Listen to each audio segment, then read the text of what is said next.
Peace, my family, and roll back to all those coming out of that good cocoon for the first time.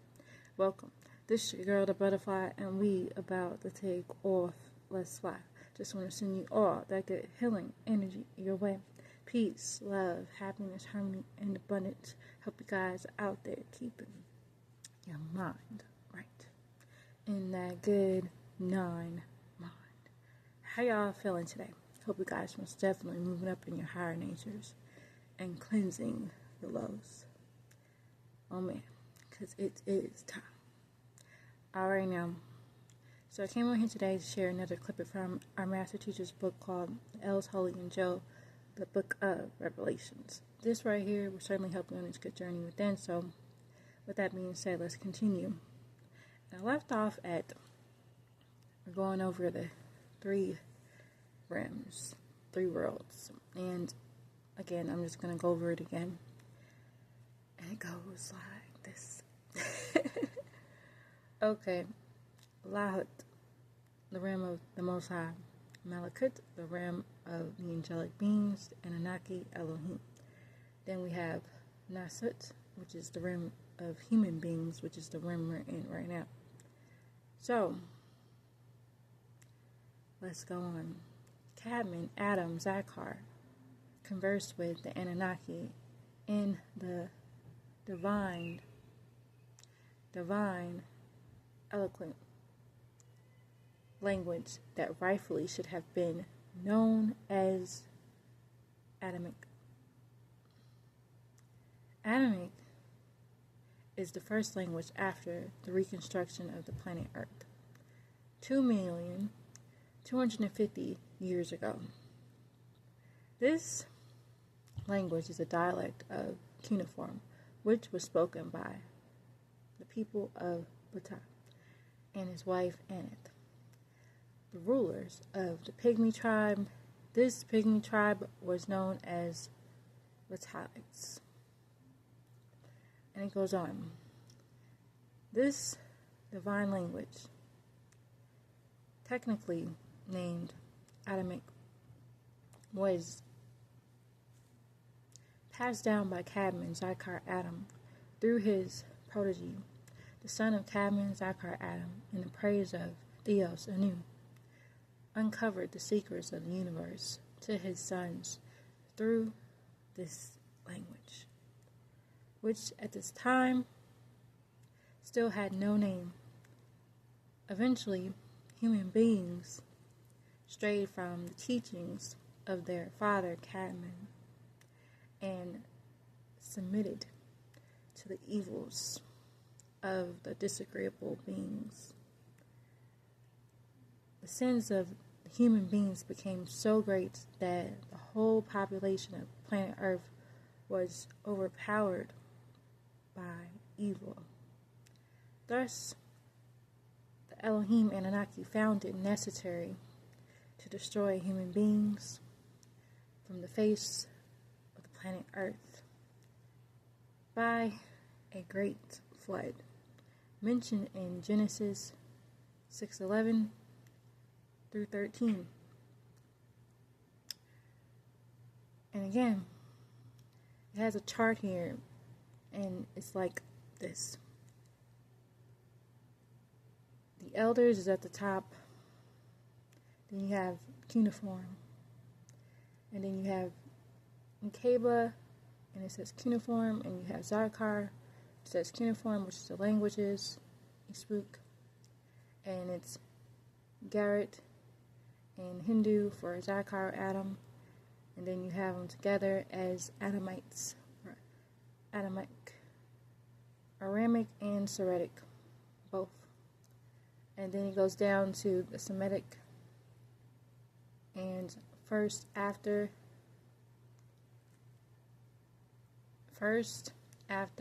Adamic from Shem, son of Noah, then Genesis 10:1.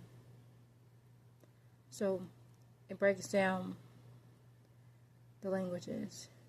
So it goes into, starts with Soretic, then it has Arabic, then it has Amharic, then it had Coptic, then it had Giza or Gizi, then it had Farsi or Farsi, Farsi. Then it has Greek, then it has Aramaic, then it has Chaldean, then it has Hebrew, then it has Nuwabic,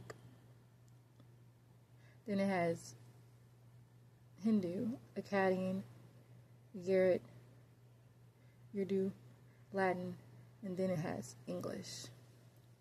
So that is the language chart.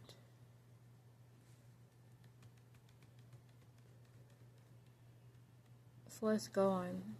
After Eli destroyed the planet Earth and it was replenished, another major incident occurred in your story.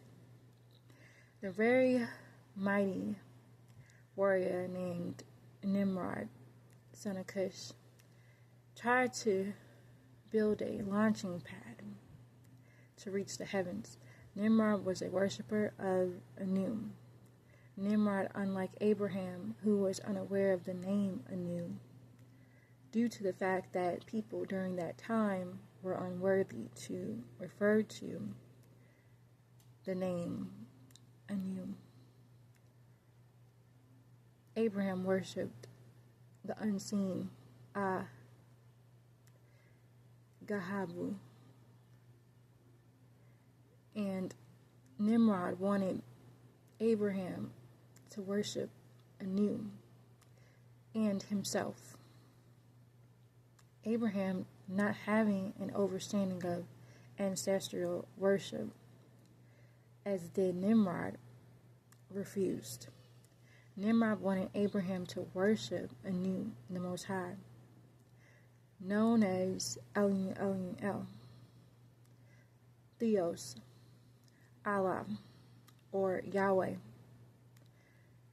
Nimrod's most renowned architectural influence was the construction of the Tower of Babel. One moment.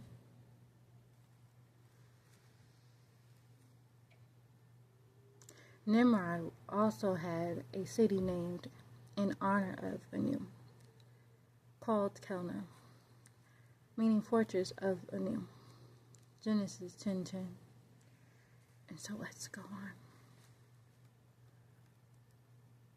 As time went on, Nimrod overstepped his bounds and taught people to worship him instead of Anu, the Most High, to reinforce his absolute rule over all the Canaanite houses under one nation and one rule. Nimrod had efforts built in his honor to prove beyond a doubt that none was higher or mightier than he. As a result, Theos Eli confounded the languages, which confused the languages.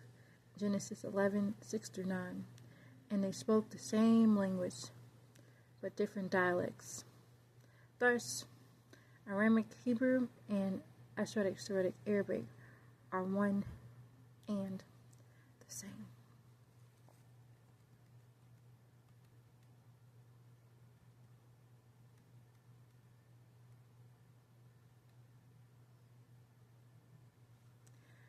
So,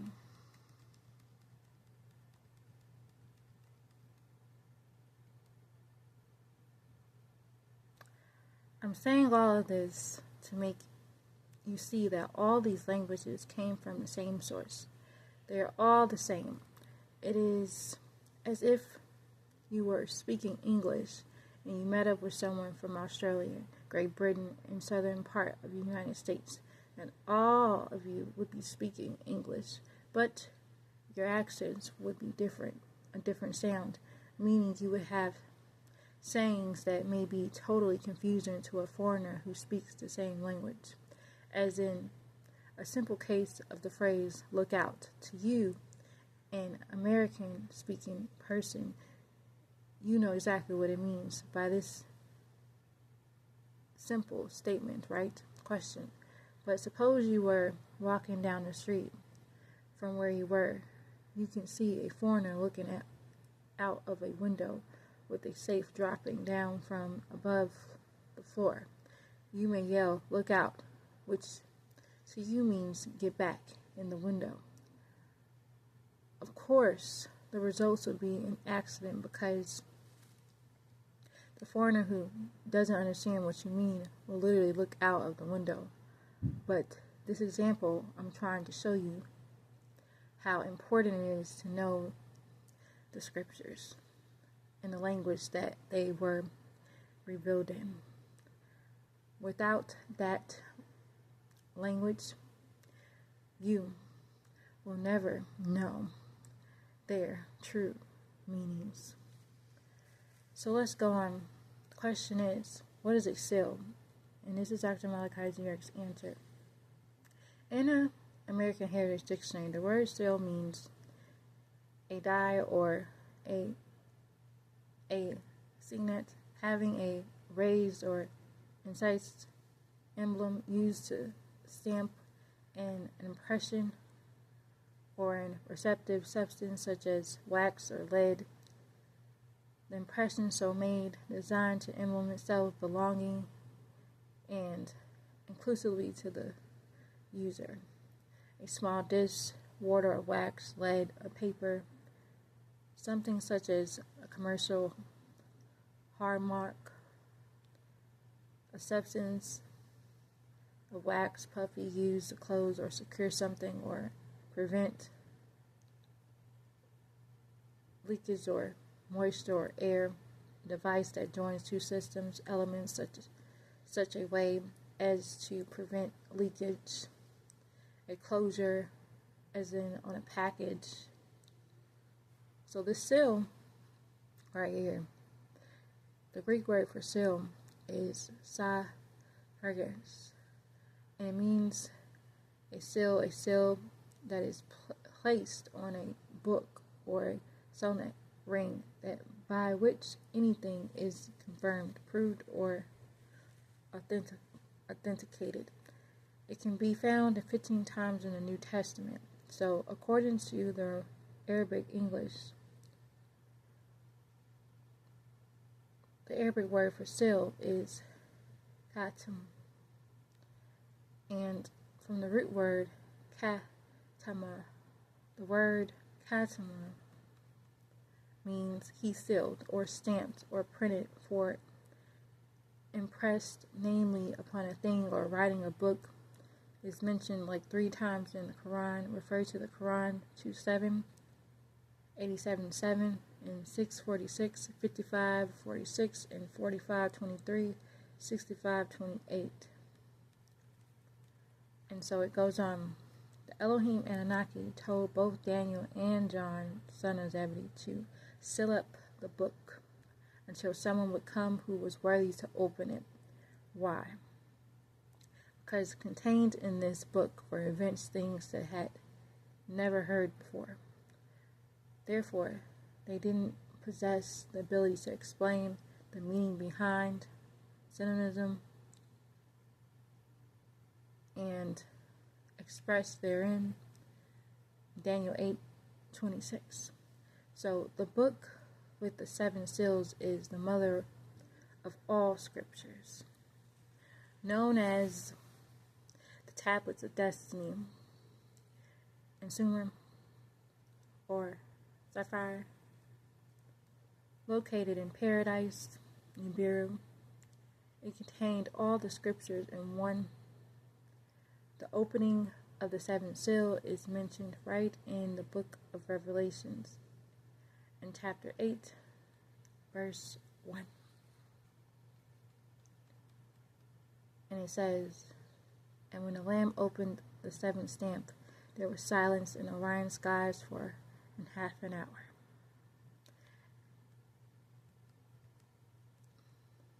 And then it says, "When he had opened the seal, there was silence in heaven about the space of half an hour." So the Lamb spoken of in Revelation 8:1 is referring to myself, Malachi. As I have already stated, only I'm able to unloosen the seal before the year 1970 AD. There wasn't anyone who could do this. And vehemently as I have, it wasn't until my coming in the year 1970 AD that all things were made crystal clear, and all the secrets of the universe were revealed and made available for you. So, let's go on. Next question. What would mark the opening of the seventh seal? Question. And this is Dr. Malachi's answer. You may be asking yourself, why the year 1970 AD? Question. And what is so special about the year? Question. In the book of Revelation, chapter 8, verse 1, it speaks of the opening of the seventh seal as taking place during the time period of half an hour. This space of a half an hour is representative of 30 minutes or 30 years. So 30 minutes or 30 years. It relates to the time period from 1970 AD to 2000 AD. The year 1996 AD is the start of the end of his rule, and in the year 2000 AD marks the completion of the end of the devil's rule. If we are successful in raising the 144,000 spoken of in the book of Revelations, chapter 14, 1.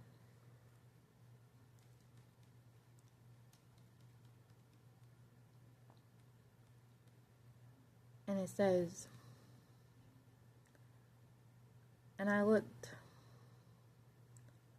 and I, John, son of Zebedee, looked, and beheld a lamb standing on Mount Zion of the elevated place, a new city of peace, and with him were 144,000, having his Father's name written upon their foreheads. So it goes on, and it says it again, and I looked, and lo, a lamb stood on the Mount Zion, and with him 144,000, having his Father's name written in their foreheads. So it says, it raised properly, they would be the holy ones, the righteous, unadulterated, pure children. If you take the year 1600 AD, the year in which your ancestors were brought over to America, a land that was not theirs, Genesis 15:13, and subtracted it from the year 2000, you would get 400 years, correct? So now subtract 30 years from the year 2000 AD, and you come up with 1970 AD. So it goes into saying 200 AD, not 200 AD, excuse me.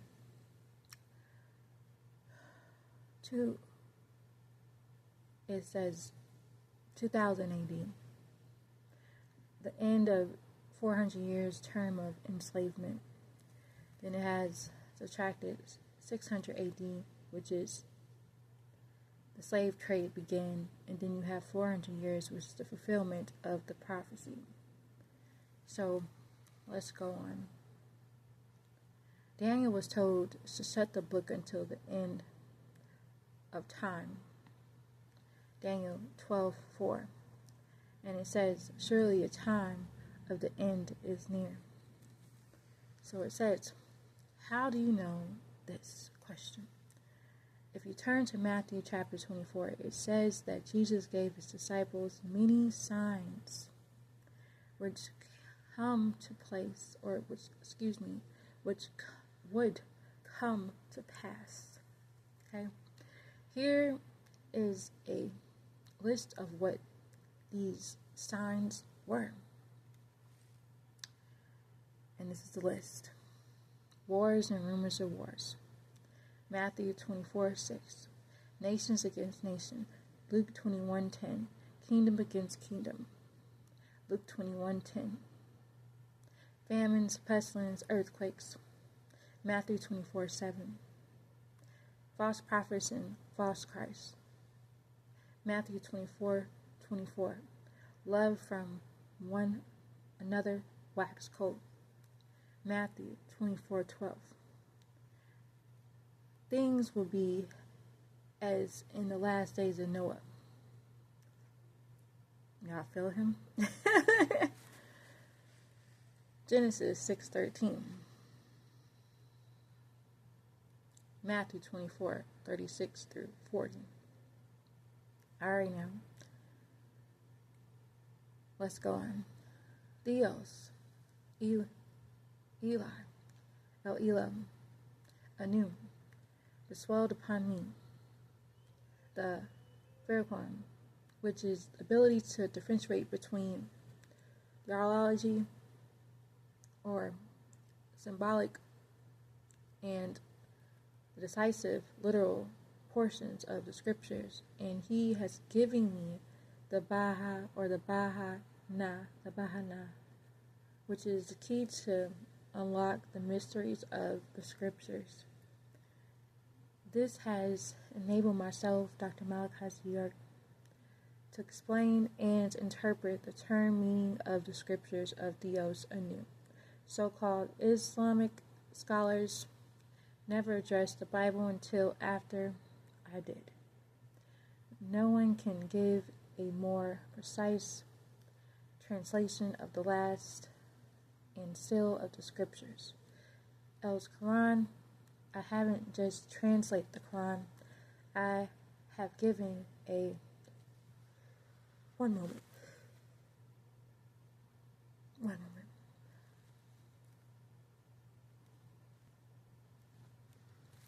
Okay. I have given a transliteration of the Quran as well as the story of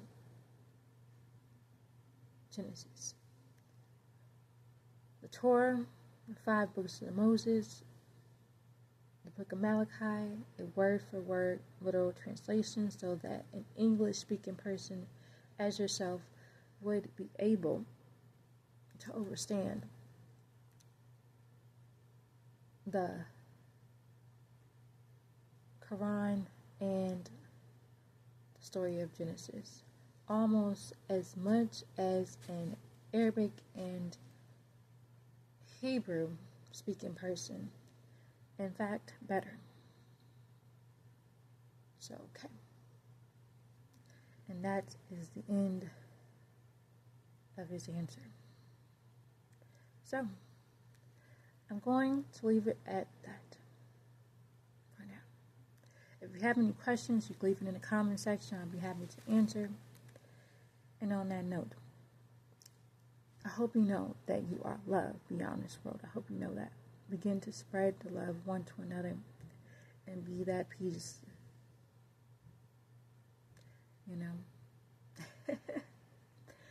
Alright now. Release. I'm Master Teacher Dr. Malachi. Peace, Shalom, Hashug, Divine Love, and